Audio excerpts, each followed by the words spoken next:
Students, chapter 9 kings and chronicle यानी कि राजा और इतिवृत्ति, the Mughal courts 16th-17th century. इस टॉपिक को हम स्टार्ट है वो कर रहे हैं। The monarch of the Mughal empire saw themselves as legitimate ruler of a large and heterogeneous populace. Although this grand vision was often circumscribed by actual political circumstances.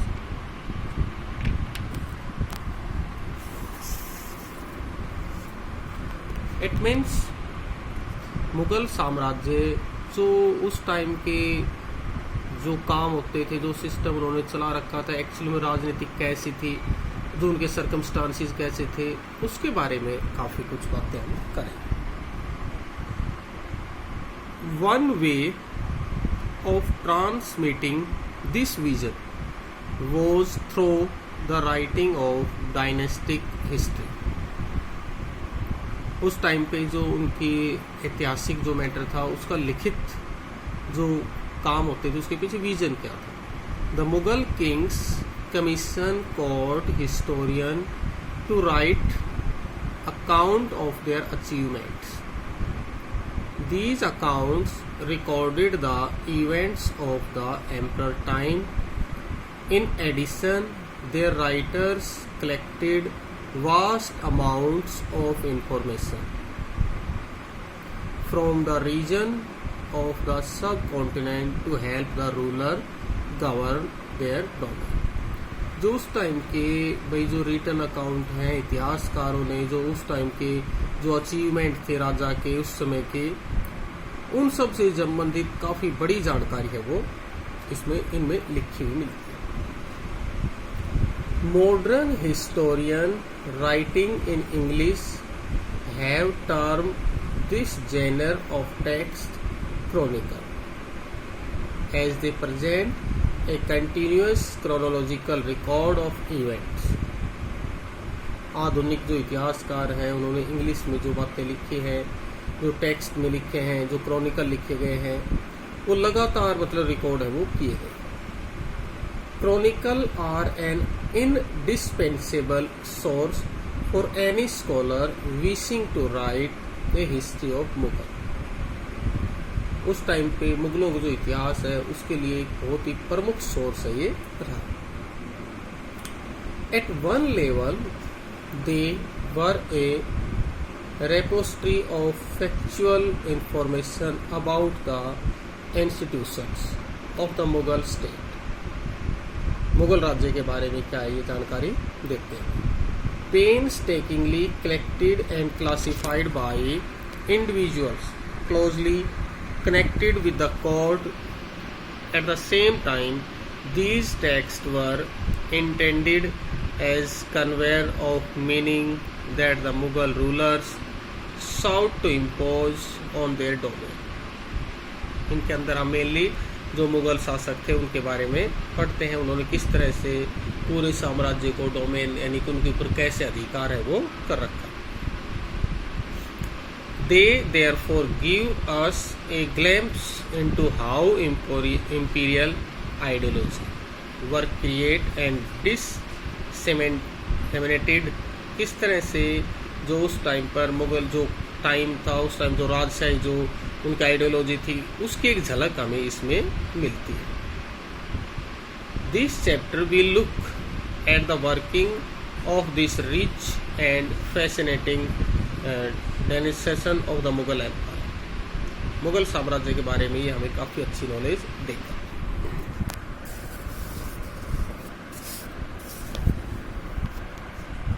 The Mughal and their empire, Mughal और उनका साम्राज्य। The name Mughal derive from Mongol, though today the term evoke the grandeur of an empire. जो मुगल जो शब्द है वो Mongol से निकला है। It was not the name the ruler of the dynasty, ये किसी राज्य या उसका नाम नहीं था. They referred to themselves as Timurid, a descendant of the Turkish ruler Timur on the paternal side. यानी कि पिता की तरफ से क्या थे, वो तैमूरी थे. Babur the first Mughal ruler was related to Changez Khan from his mother side. और जो बाबर था वो माता की तरफ से क्या था, चंगेज खान का वंशज माना जाता था. He spoke Turkish and referred directly to the Mongol as barbaric order. वो अपने आप को तुर्क बताता था क्योंकि मंगोलों को वो बर्बर बहुत ही विध्वंसकारी है वो समझता था. During the 16th century, Europeans used the term Mughal to describe the Indian rulers of his branch of the family. European जो थे उन्होंने भारतीय जो शासक थे इनको किसमें, मुगल के रूप में डिस्क्राइब है वो किया. और the past century the word has been frequently use. Even the name Mowgli, the young hero of Rudyard Kipling a Jungle Book, it derive from it. जो जंगल बुक के अंदर एक मोगली आता था ना, उन्होंने उसके आधार पर उसका नाम है वो चूज कर लिया, वही है ऐसी. The empire was carved out of a number of regional states of India through conquest and political alliance between the Mughal and local chieftain. The founder of the empire, Zahiruddin Babur, was driven from his Central Asian homeland Fargana by the warring Uzbek. Uzbek के अंदर जो उसकी main जगह थी फरगना थी, वहां से वो आया. He first establish himself at Kabul, सबसे पहले उसने काबुल में अपने आप को स्थापित किया. And then in 1526 push further into the Indian subcontinent in search of territories and resources to satisfy the needs of the member of his clan. उसके जो शख्सियत कौन कौन थे, Naseeruddin Humayun expand the frontier of the empire but lost it to the Afghan leader Sher Shah सूर who drove him into exile, और उसको क्या है विदेश बाहर भगा दिया. Humayun took refuge in the court of the Safavid ruler of Iran. सफावी जो रूलर थे ईरान के, उनके वहां पे उसने शरण ली. In 1555 Humayun defeated the Sur but died a year later. 1555 में उसने यानी हुमायूं ने जो सूर शासक थे उनको पराजित किया, लेकिन कुछ समय के बाद में क्या हो गया, वो एक्सपायर हो गया.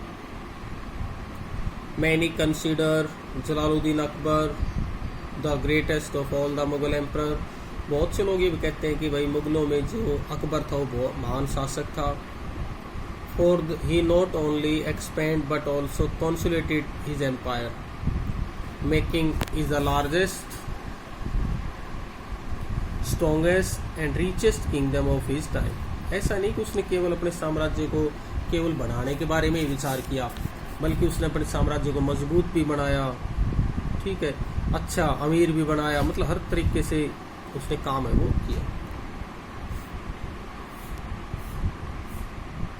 Akbar succeeded in extending the frontier of the empire to the Hindkush mountain and checked the expansionist design of the Uzbek of Turan, Central Asia and the Safavid of Iran.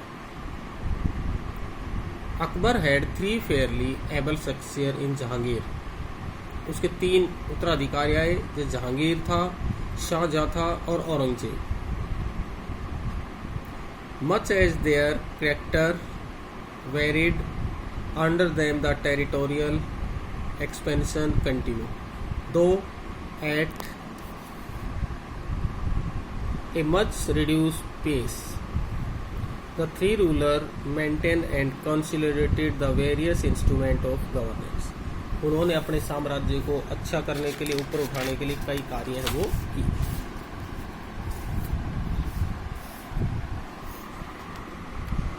During the 16th century and 17th, the institution of an imperial structure were created. 16वीं और 17वीं सदी में क्या है, राजशाही तंत्र है वो मजबूत हुआ.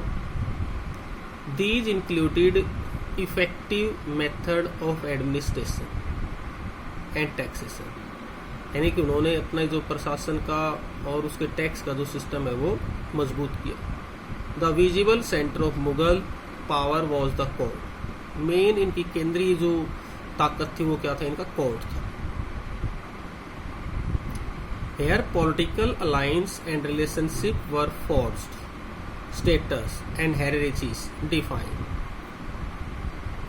The political system devised by the Mughal was based on a combination of military power and conscious policy to accommodate the different traditions they encountered in the subcontinent. After 1707, following the death of Aurangzeb, the power of the dynasty diminished.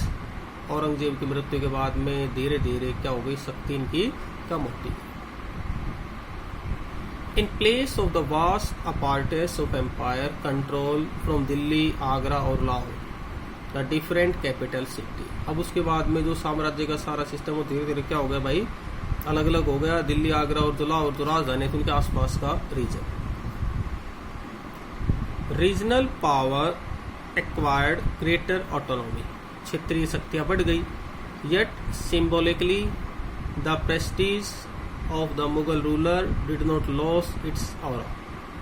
In 1857, the last son of the dynasty, Bahadur Shah Zafar II, was overthrown by the British. और last जो मुगल शासक था 1857 के उस विद्रोह में जिसने नेतृत्व किया था ना, वो भी अंग्रेजों ने उसको भी हरा दिया, हटा दिया. अब बात I the production of Chronicle. इतिवृत्तियां कैसे. Chronicle commissioned by the Mughal emperors are an important source for studying the empire and its court. They were written in order to project a vision of an aligned kingdom to all those who came under its umbrella. जितना भी जो system होता था वो बिल्कुल ही कैसा होता, जैसे एक छाते के नीचे ही सब हो. At the same time, they were meant to convey to those who resisted the rule of the Mughal that all resistance was destined to fail.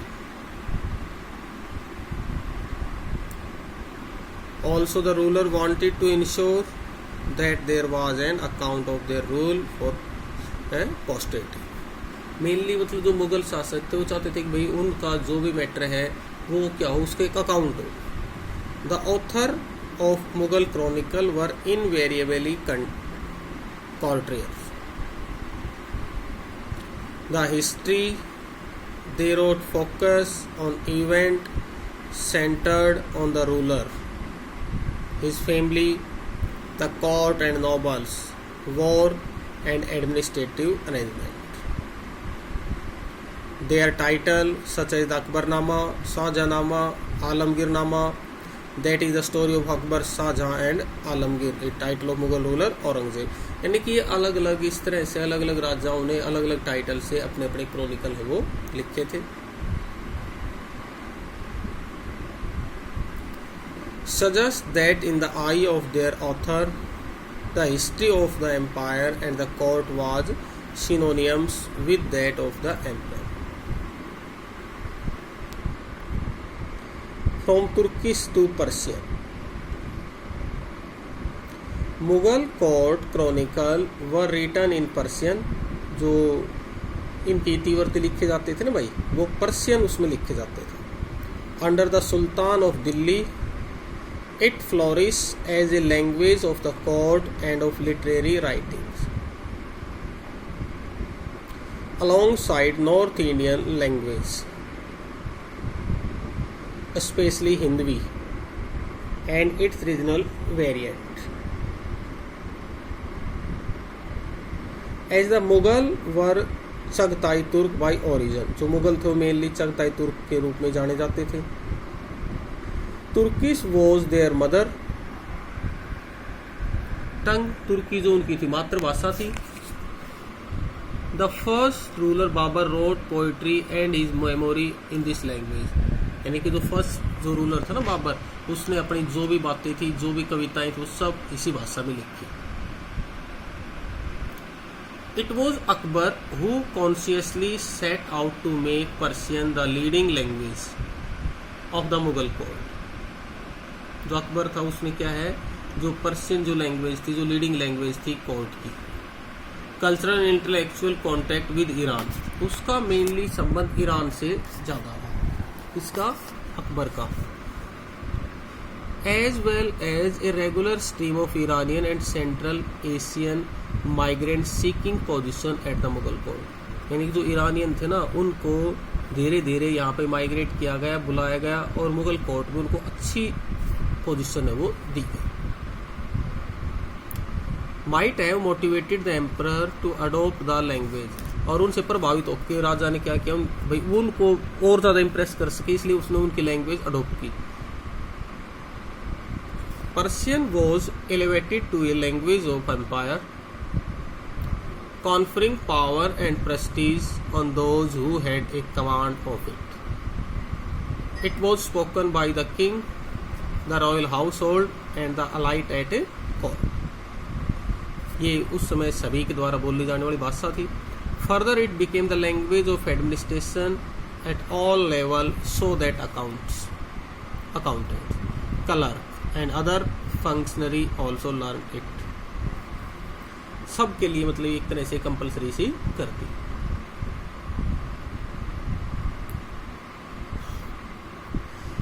Even when Persian was not directly use, सीधे use नहीं होती थी, its vocabulary and idiom heavily influence the language of official record in Rajasthani and Marathi and even Tamil.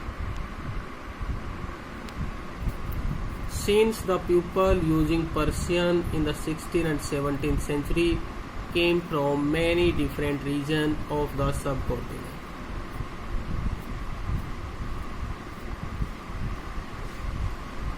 And spoke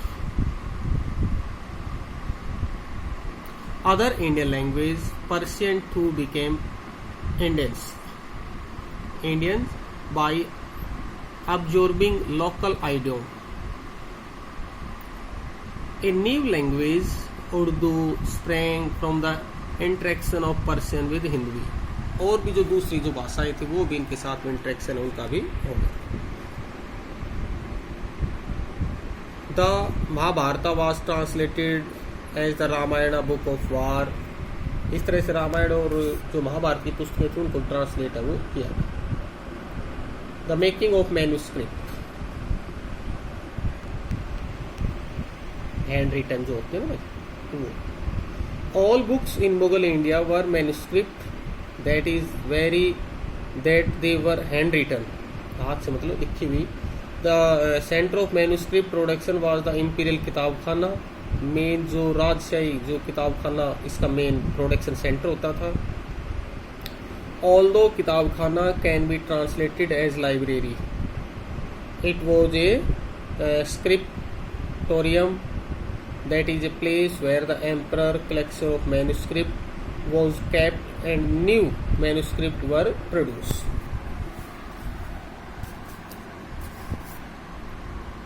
The creation of a manuscript involve a number of people performing a variety of tasks. अलग अलग लोग जैसे भाई उस पर काम करते थे, कैसे, जैसे पेपर मेकर था, were needed to prepare the folios of the manuscript. Scribe और कैलीग्राफर, भाई उसके ऊपर जो लिखने वाला था। टू कॉपी द टेक्स्ट, फिर कॉपी की जो टेक्स्ट है उसकी कॉपी करना था।